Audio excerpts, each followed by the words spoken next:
नमस्कार साथियों, आज के इस क्लास में हम लोग क्लास 12th का हिंदी का जो चैप्टर 3 है संपूर्ण क्रांति, इसका वायरल ऑब्जेक्टिव क्वेश्चन लेकर आ गए हैं जो कि आपके एग्जाम के लिए यह चैप्टर बहुत ही इंपॉर्टेंट है। और इस चैप्टर का जितने भी ऑब्जेक्टिव क्वेश्चन है सब इस वीडियो में करवा देंगे। तो इस वीडियो को अगर लास्ट तक देख लेते हैं तो आपका इस चैप्टर का सारा ऑब्जेक्टिव क्वेश्चन क्लियर हो जाएगा और जो भी आपके एग्जाम में ऑब्जेक्टिव क्वेश्चन आता है सब इस वीडियो में हम करवा देंगे। तो आज का क्लास बहुत ही इंपॉर्टेंट है बाबू, इसको एकदम लास्ट तक देखिएगा। चलिए पहला क्वेश्चन कैंसिल लगाइए। कह रहा है पहला क्वेश्चन कि किसने कहा था कि अभी ना जाने कितने मीलों इस देश की जनता को जाना है। तो किसने कहा था बाबू, तो याद रख लेंगे ऑप्शन सी हो जाएगा, जवाहरलाल नेहरू ने। जवाहरलाल नेहरू ने कहा था कि अभी ना जाने कितने मीलों इस देश की जनता को जाना है। ऑप्शन सी आपका सही हो जाएगा, ध्यान रखेंगे।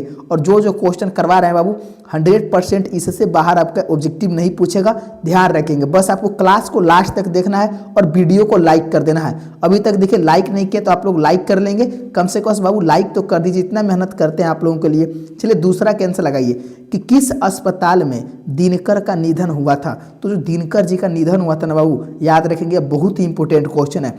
बिल्डिंगन नर्सिंग होम ने कहा हुआ था, बिलिंगन नर्सिंग होम में उनकी मृत्यु हो गई थी। ऑप्शन डी आपका सही हो जाएगा। अगले क्वेश्चन की ओर चलते हैं। तीसरा प्रश्न कह रहा है जयप्रकाश नारायण को किसका दल कहा जाता है। तो किसका दल कहा गया है जयप्रकाश नारायण को, याद रखेंगे किसका दल, तो अमेरिका का दल कहा गया है। ऑप्शन डी आपका सही हो जाएगा, ध्यान रखेंगे। अगले क्वेश्चन की ओर चलते हैं। चौथा प्रश्न कह रहा है कि जयप्रकाश नारायण के स्वास्थ्य पर निगरानी रखने वाले डॉक्टर का नाम था।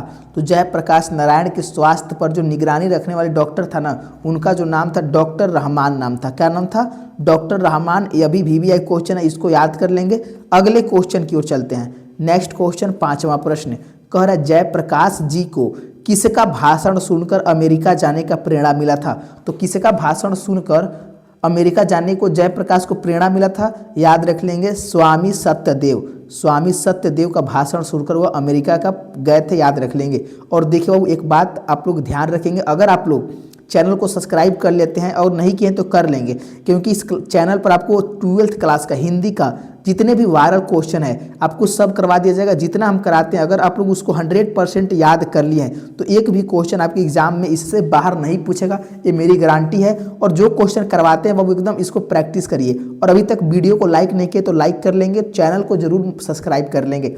चलिए 6 का आंसर लगाइए कि फ्री प्रेस के मालिक कौन थे। याद रखेंगे फ्री प्रेस के जो मालिक थे सदानंद जी थे। कौन थे, सदानंद जी। ऑप्शन सी आपका सही हो जाएगा।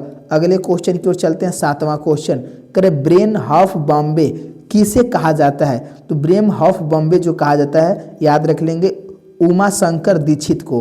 उमा शंकर दीक्षित को। ऑप्शन ए आपका सही है। अगले क्वेश्चन की ओर चलते हैं। 8वां प्रश्न जयप्रकाश नारायण ने IASC की परीक्षा कहाँ से दी थी।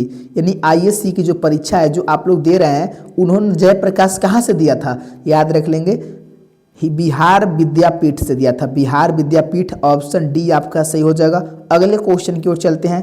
9 क्वेश्चन कह रहा है कि लेनिन की मृत्यु कब हुई थी। यह मोस्ट VVI क्वेश्चन है, याद रखिए। लेनिन की मृत्यु जो हुई थी 1924 में हुआ था। कब हुआ था, 1924 में हुआ था। ऑप्शन डी बिल्कुल सही आंसर है। अगले क्वेश्चन की ओर चलते हैं। 10वां प्रश्न जो कि इंपॉर्टेंट है, करा जयप्रकाश जी मार्क्सवादी कब बने। तो जो जयप्रकाश जी थे ना बाबू मार्क्सवादी कब बने थे, तो आपको याद रख लेना है ऑप्शन डी हो जाएगा। 1924 में बने थे। कब बने थे, 1924 में। ऑप्शन डी आपका बिल्कुल सही हो जाएगा।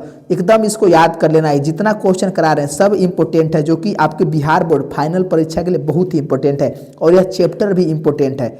करें कि फणीश्वर नाथ रेणु की पुस्तक है। तो जो फणीश्वर नाथ है इनके रेणु जो है पुस्तक है क्या है, तो 11 का याद रखेंगे मैला आंचल है। ऑप्शन डी आपका सही हो जाएगा, ध्यान रखेंगे। चलिए अगला क्वेश्चन 12 क्वेश्चन कि 1974 में बिहार प्रदेश के मुख्यमंत्री कौन थे।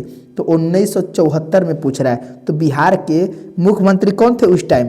देखिए कृष्ण वल्लभ सहाय नहीं थे, याद रखेंगे अब्दुल गफ्फार थे। क्या थे, अब्दुल गफ्फार थे। ऑप्शन बी आपका सही हो जाएगा।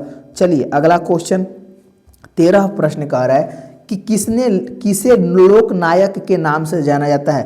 तो लोक नायक के नाम से किसे जाना जाता है, कमेंट करिए। तो याद रखेंगे जयप्रकाश नारायण को लोक नायक के नाम से जाना जाता है। ऑप्शन बी आपका सही हो जाएगा। नेक्स्ट क्वेश्चन 14 प्रश्न कह रहा है कि जयप्रकाश नारायण का जन्म कब हुआ था। यहाँ पर जन्म हो जाएगा वो, तो जयप्रकाश नारायण का जो जन्म हुआ था याद रख लेंगे कब हुआ था।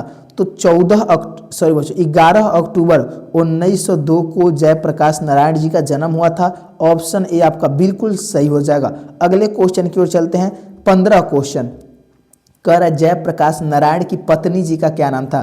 तो उनके जो पत्नी थी ना, उनका जो नाम था प्रभावती देवी। क्या नाम था, प्रभावती देवी। ऑप्शन सी को याद कर लेंगे। अगला क्वेश्चन 16 प्रश्न कह रहा है कि रिकंस्ट्रक्शन ऑफ इंडिया पॉलिटी किसकी रचना है। तो यह जो रचना है ना, यह जयप्रकाश नारायण जी की रचना यानी जेपी की रचना है, इसको ध्यान रखेंगे। ऑप्शन डी आपका सही हो जाएगा। अगले क्वेश्चन की ओर चलते हैं। 17 क्वेश्चन कह प्रजा सोशलिस्ट पार्टी का गठन कब हुआ था। तो प्रजा सोशलिस्ट की पार्टी जो थी उसकी जो गठन हुआ था 1952 में हुआ था। कब हुआ था, 1952 में। ऑप्शन ए आपका सही हो जाएगा, ध्यान रखेंगे। और देखिए बाबू अभी तक आप लोग लाइक नहीं किए हैं, प्लीज़ बाबू एक बार सारे बच्चे लाइक कर देंगे और देखिए चैनल को जरूर सब्सक्राइब कर लेंगे, क्योंकि यही मौका है आपका सारा हिंदी का याद करने का। क्वेश्चन कह रहा है जयप्रकाश नारायण को भारत रेल की उपाधि यानी भारत रत्न होगा बाबू, यहाँ पर भारत रत्न की उपाधि दी गई थी। तो जयप्रकाश नारायण को भारत रत्न की जो उपाधि दिया गया था 18 का याद रखेंगे 1998 में दिया गया था। कब दिया था, 1998 में। ऑप्शन बी आपका सही हो जाएगा, ध्यान रखेंगे। अगले क्वेश्चन की ओर चलते हैं। नेक्स्ट क्वेश्चन 19 का लगा कि उर्वशी किसकी रचना है। तो उर्वशी जो रचना है किसकी है, तो यह रामधारी सिंह दिनकर जी की है। ऑप्शन ए आपका सही हो जाएगा। अगले क्वेश्चन की ओर चलते हैं। नेक्स्ट क्वेश्चन 20वां क्वेश्चन कर रहा है कि माटी की मूर्तें रचना किसकी है। तो जो माटी की मूर्त है इसकी जो रचना हो जाएगी राम वृक्ष बेनपुरी जी की है। किसकी है, राम वृक्ष बेनपुरी जी की। ऑप्शन बी आपका सही है। अगले क्वेश्चन की ओर चलते हैं। 21 क्वेश्चन करें कि दिनकर जी किस लिए प्रसिद्ध हैं। तो जो दिनकर जी है ना बाबू किस लिए प्रसिद्ध हैं, याद रखेंगे साहित्यिक रचना के लिए, साहित्यिक रचना के लिए प्रसिद्ध हैं। ऑप्शन ए आपका सही हो जाएगा। ऑप्शन ए को ध्यान रखेंगे। अगले क्वेश्चन की ओर चलते हैं। 22 क्वेश्चन करें जयप्रकाश नारायण को भारत की जनता किस नाम से जानती है। तो याद रखेंगे समाज के नायक की लोक नायक, लोक नायक के नाम से जाना जाता है जयप्रकाश नारायण को। ऑप्शन लोकनायक की जन नायक। 22 का आंसर क्या हो जाएगा, ऑप्शन सी हो जाएगा, ध्यान रखेंगे। अगले क्वेश्चन की ओर चलते हैं। 23 क्वेश्चन कह रहे जयप्रकाश नारायण ने संपूर्ण क्रांति वाला ऐतिहासिक भाषण कहाँ और कब दिया था। तो जो संपूर्ण क्रांति किसकी, तो जयप्रकाश नारायण ने किया था। तो यह जो भाषण था वो कहाँ दिए थे और कब दिए थे। तो याद रख लेंगे पटना में 5 जून 1974 को दिए थे। ऑप्शन डी आपका सही हो जाएगा।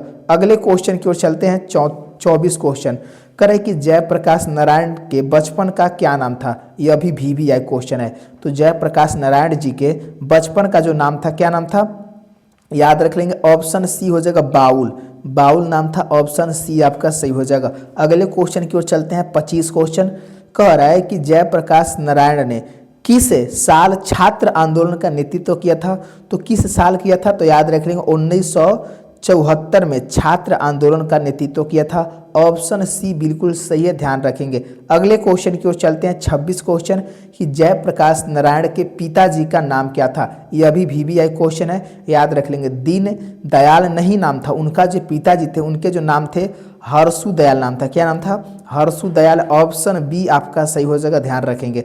चलिए अगला क्वेश्चन 27 क्वेश्चन कर रहा है कि जयप्रकाश नारायण रचित पाठ का नाम क्या है। याद रख लेंगे 27 का जो आंसर हो जाएगा ऑप्शन सी हो जाएगा संपूर्ण क्रांति। और यह तो क्वेश्चन 100% गारंटी है कि आपके एग्जाम में यह क्वेश्चन रहेगा इस बार। चलिए अगले क्वेश्चन की ओर चलते हैं। 28 क्वेश्चन कि संपूर्ण क्रांति क्या है। तो संपूर्ण क्रांति जो है एक भाषण है। क्या है, भाषण है जो कि जयप्रकाश नारायण ने दिया है। ऑप्शन बी आपका सही हो जाएगा।